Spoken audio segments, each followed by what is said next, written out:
Thank you. ये तहरीक यादगार आलम हजरत educational welfare society द्वारा मैं सभी को यहाँ अभिनंदन और उनका स्वागत करता हूँ। सबसे बड़ी बात मैं आपको कहना चाहता हूँ कि पूर्ण आजादी हमको जब मिलेगी जब हम लोग सब अपने कर्तव्यों के प्रति निष्ठावान हो जाएंगे। ये जो मनुष्य का जीवन होता है ये बहुत बहुमूल्य होता है। जब तक हम अपने जीवन का मूल्य नहीं जानेंगे नहीं तब तक हम कुछ नहीं कर सकते। और मैं आपको इस मंच के माध्यम से बताना चाहता हूँ कि एक तो सबसे बड़ा जो ईश्वर है अल्लाह है जिसे आप कहते हैं, वो तो त्रिकालदर्शी है, उसको ना किसी ने देखा, ना मैंने देखा, ना किसी ने देखा है। लेकिन हाँ, माता पिता को हमने जरूर देखा है। मैं 1,40,00,000,000 जनसंख्या का आप सर्वे करा लीजिए, उसमें से एक भी कोई बच्चा आके ये कह दे कि मैंने अपने माता पिता की आज्ञा का पालन किया और आज मैं भूखा मर रहा हूँ, एक भी कोई कह दे तो मैं अपनी वर्दी उतार के चला जाऊंगा, इससे ज्यादा नहीं कुछ कह सकता। बहुत खूब। हम लोग क्या करते हैं, अपने माता पिता को बिल्कुल उनकी आज्ञा का पालन नहीं करते हैं। और मैं आपको ये भी बताना चाहता हूँ कि जो हम लोग अभिभावक हैं, हमारी जिम्मेदारी बहुत ज्यादा है। हमारे आइकॉन तो बहुत हो सकते हैं कि महात्मा जी ऐसे थे, कलाम साहब ऐसे थे, फलाना ऐसे थे, धमाका ऐसे थे, ऐसा सब कुछ है। लेकिन हम जो कृत्य करते हैं वही हमारे बच्चे उसको दोहराते हैं। तो मैं कहता हूँ प्रत्येक माता पिता को इतना वर्क करना चाहिए कि आने वाली जनरेशन किसी और का आदर्श न बन के स्वयं अपने माता पिता का आदर्श करे। बहुत खूब। और ये कहे कि देखिए मेरे पिताजी ने मुझको कहां से कहां पहुंचा दिया। हम लोग क्या करते हैं कि अपनी लड़की मेरी होती है, मैं अपनी लड़की को चाहता हूं कि बहुत बढ़िया से जीन्स पहने, बहुत टॉप पहने, बहुत अच्छे कपड़े पहने। लेकिन उसी जगह अगर मेरी बहू अगर जीन्स पहनने का प्रयास करती तो मैं उसका दमन कर देता हूँ, शोषित कर देता हूँ। वे कहाँ की इंसानियत है भाई, ये बताइए। वो भी तो मेरी बेटी है, आप भी उसको उतना ही प्यार कीजिए। पहली बात तो हमारे वहाँ पुरुष प्रधान देश रहा है। हमने अपने बच्चों को तो बहुत शिक्षा दी और इसीलिए हमारा समाज का सही जो मतलब एक सर्वांगीण विकास होना चाहिए वो नहीं हुआ, क्योंकि उसमें एक परिवार पढ़ा ना, केवल मैं पढ़ा। अगर मेरी बेटी पढ़ी होती तो शायद 2 परिवार विकसित हो जाते, दोनों लोगों को शिक्षा मिलती, लेकिन और 2 परिवार आगे बढ़ते। लेकिन हमने केवल अपने लड़के को सब कुछ किया, हमने लड़की को नहीं किया। जब हमारा लड़का पैदा हो जाता है हमने उसको पढ़ा के डॉक्टर इंजीनियर बना देते, कुछ भी बना देते। हम कहते भैया हम तो 50 लाख रुपया लेंगे, 50 करोड़ लेंगे। और जब लड़की पैदा हो जाती है कि भैया मैं तो बड़ा गरीब हूँ यार, ये कहाँ का न्याय है भाई। लड़का हो चाहे लड़की हो, आप इस जो क्या कहते हैं इसको, नहीं जो मतलब दहेज प्रथा है, इस दहेज प्रथा को बिल्कुल शून्य कर देना है। आपको लगता है कि एक अच्छे परिवार की, गरीब परिवार की लड़की है, आप उसको जाके 1,000, 2,000, 10 लाख रुपया दे के बढ़िया खाना खिला के उसको ब्याह लाइए। बहुत खूब। आप कैसे पूजा करती है वो? क्यों? बहुत उम्दा। हिंदुस्तान यौमे आजादी तहरीक यादगार आला हजरत। हम लोग सब स्वतंत्रता की बात करते हैं, सभी लोग करते हैं, लेकिन हम स्वतंत्र उस दिन होंगे जिस दिन हर घर से बच्चा स्कूल जाने लगेगा। हम क्या कहते हैं, हमारे वहाँ मिड डे मील मिलता है, हमारे घर का गरीब घर का, हम भी वो बहुत प्राइमरी स्कूल से पढ़े हैं। क्या करता है कि बच्चा जाएगा, शिक्षा के लिए नहीं जाता है, वो भोजन के लिए जाता है। ये बड़ा दुर्भाग्य है हमारे। बच्चे को शिक्षा के लिए भेजिए। हर बच्चा जिस दिन शिक्षित हो जाएगा, हर आपको चाहिए क्या समाज में? बेहतर शिक्षा, बेहतर स्वास्थ्य और सुरक्षा, रोजगार के अवसर, यही सब चीजें चाहिए और न्याय। ये सब सरकार का काम है, हम लोगों का काम है, आपको देंगे। आपका काम है कि अपने बच्चों को शिक्षित करना, और जिस दिन आपका बच्चा शिक्षित हो जाएगा, मैं आपको दावे से कह रहा हूँ, आपको कोई चीज कमा के देने की जरूरत नहीं है। एक पुरानी कहावत है कि पूत कपूत तो का धन संचय और पूत सुपूत तो का धन संचय। आज शायद हमारे पिताजी ने मुझे स्कूल का रास्ता न दिखाया होता तो मैं कहीं मजदूरी कर रहा होता, 10-20 बीघा जमीन होती, उसी में साला मर रहा होता मैं। जो हमें जिंदगी का सही माने वो शिक्षा दिलाती है।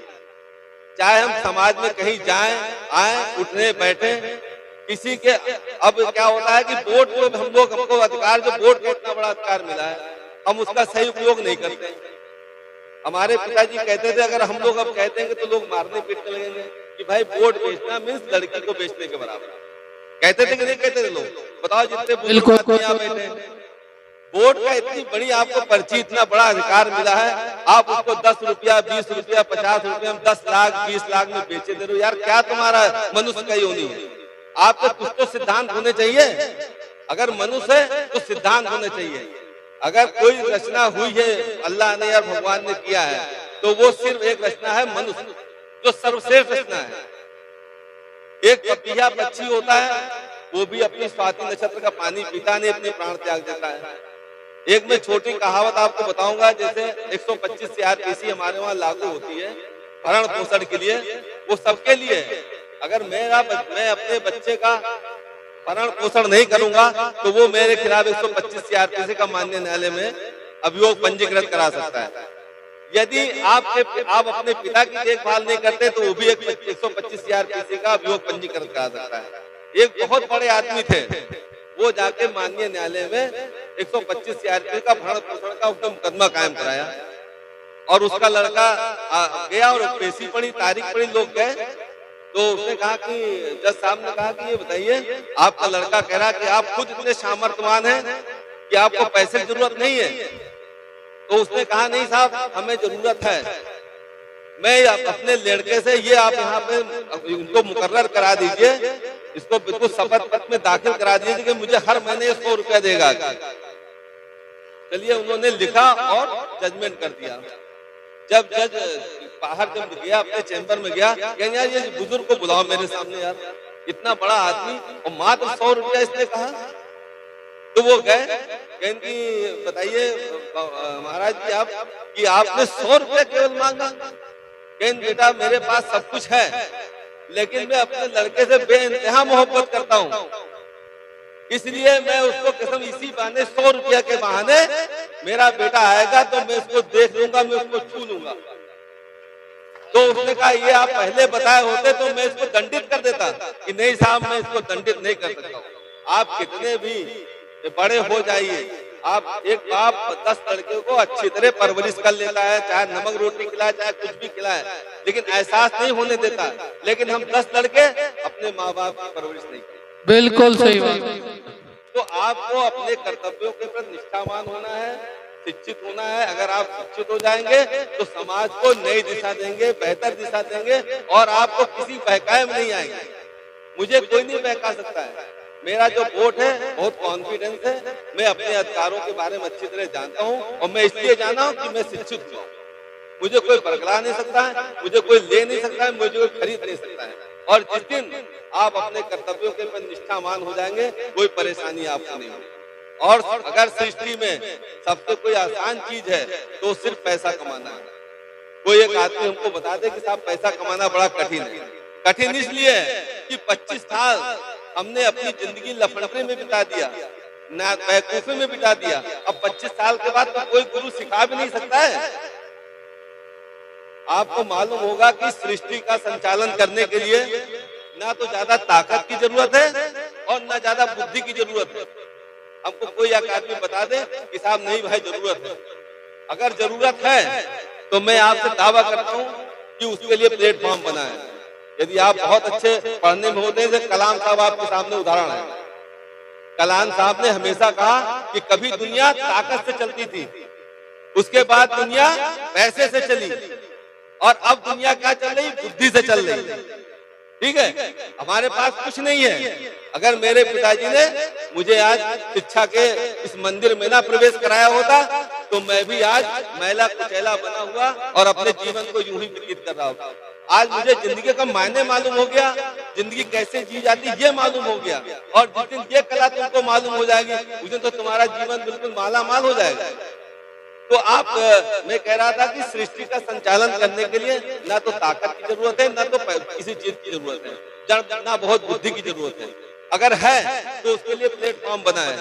देखिए, नेचर ने किसी के साथ कोई भेदभाव नहीं किया है। अगर किया हो तो एक आदमी मुझे बताइए। सबको हवा मिल रही है, सबको ठंडी हवा मिल रही है, सबको गर्म हवा मिल रही है, सबको पानी मिल रहा है, सबको बरसात, सबको समान दिया है। आपके पास बहुत ताकत है, आप 16 साल के हैं, दूसरा प्रतिद्वंदी भी 16 साल का है। आप रिंग में आइए और अपनी जोर आजमाइश करिए। क्या आपको ताकत भगवान ने इसलिए दिया है कि आप गरीब, बेसहारा, लाचार और बुजुर्गों पे अपनी ताकत को आजमाइश करें? उसके लिए बने तो हैं। आप एक पंच मारिए, आपको स्वर्ण पदक एक दिन में खरबपति हो जाएंगे। खरबपति, मैं कहता रहा ना कि पैसे की कमी नहीं है।